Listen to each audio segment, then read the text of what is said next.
1972 में उरुग्वाई की एक रग्बी टीम जिसका नाम ओल्ड क्रिश्चियंस क्लब था, वो चिले में एक मैच खेलने जा रही थी। उनके साथ खिलाड़ी, दोस्त, फैमिली मेंबर्स और अमला मिलाकर कुल 45 लोग जहाज़ में सवार थे। ये जहाज़ एक फ़ौजी तैयारा था जो पहाड़ों के ऊपर से गुजरकर चिले जा रहा था। रास्ते में उन्हें दुनिया के ख़तरनाक बर्फीले पहाड़ों से गुजरना था, एंडीज़ माउंटेन्स। ये पहाड़ बहुत ऊंचे, बर्फ़ से ढके और इंतहाई ख़तरनाक हैं। 13 अक्टूबर 1972 मौसम ख़राब था। बादल और बर्फ़ की वजह से पायलट को रास्ता नज़र नहीं आ रहा था। पायलट ने गलत अंदाज़ा लगाया कि वो पहाड़ पार कर चुका है, मगर अचानक जहाज़ एक पहाड़ से टकरा गया। पहले जहाज़ का पिछला हिस्सा टूट गया, फिर दूसरा धमाका हुआ और जहाज़ बर्फ़ में घिसता हुआ रुक गया। कुछ लोग फ़ौरन मर गए, कुछ शदीद ज़ख्मी हुए और सिर्फ चंद लोग जिंदा बचे। जहाज़ बर्फ़ के बीच एक वीरान जगह पर रुका हुआ था। ना कोई दरख्त, ना जानवर, ना पानी, ना खाना, सिर्फ बर्फ़ ही बर्फ़। जिंदा बचने वालों ने जहाज़ के टूटे हिस्से को पनाहगाह बनाया। सर्दी इतनी शदीद थी कि रात को सांस भी मुश्किल हो जाता था। खाने के लिए उनके पास सिर्फ चॉकलेट्स, बिस्किट, वाइन की बोतलें। ये सब सिर्फ चंद दिन में ख़त्म हो गया। जहाज़ में एक रेडियो था। उन्होंने उसे चलाने की कोशिश की, मगर बैटरी काम नहीं कर रही थी। कुछ दिन बाद उन्होंने रेडियो से खबर सुनी, रेस्क्यू टीम ने तलाश बंद कर दी है, सबको मुर्दा समझ लिया गया है। ये सुनकर सब टूट गए। अब उन्हें यकीन हो गया कि अगर वो खुद कुछ न करें तो वो सब मर जाएंगे। अब भूख शदीद हो चुकी थी, कोई खाना नहीं था और सर्दी में जिस्म कमज़ोर हो रहे थे। तब उन्होंने एक खौफनाक मगर ज़िंदगी बचाने वाला फ़ैसला किया।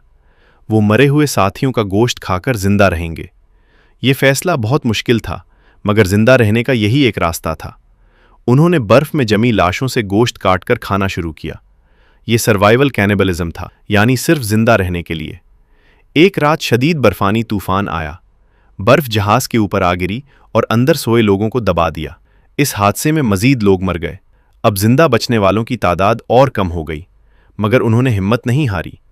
अब उन्होंने फैसला किया कि कुछ लोग पहाड़ उबूर करके मदद लाएंगे। इस मिशन के लिए 3 लड़के मुंतखब हुए, नैंडो परादो, रोबर्टो कनेस्सा, एंटोनियो विजेंटीन। उन्होंने जहाज़ के कपड़ों और सीटों से खुद के लिए जूते और कपड़े बनाए, क्योंकि असल जूते सर्दी में जम रहे थे। ये सफ़र आसान नहीं था। उन्हें लगा कि पहाड़ छोटा होगा, मगर जब वो ऊपर चढ़े तो देखा कि सामने मज़ीद पहाड़ हैं। हर तरफ सिर्फ बर्फ़ ही बर्फ़ थी। एंटोनियो वापस लौट गया ताकि बाकी लोगों के लिए खाना बच सके। अब सिर्फ नैंडो और रोबर्टो आगे बढ़े। वो कई दिन तक चलते रहे, बर्फ, भूख, थकन और सर्दी से लड़ते हुए। कई दिन बाद उन्हें एक वादी नजर आई जहां बर्फ कम थी।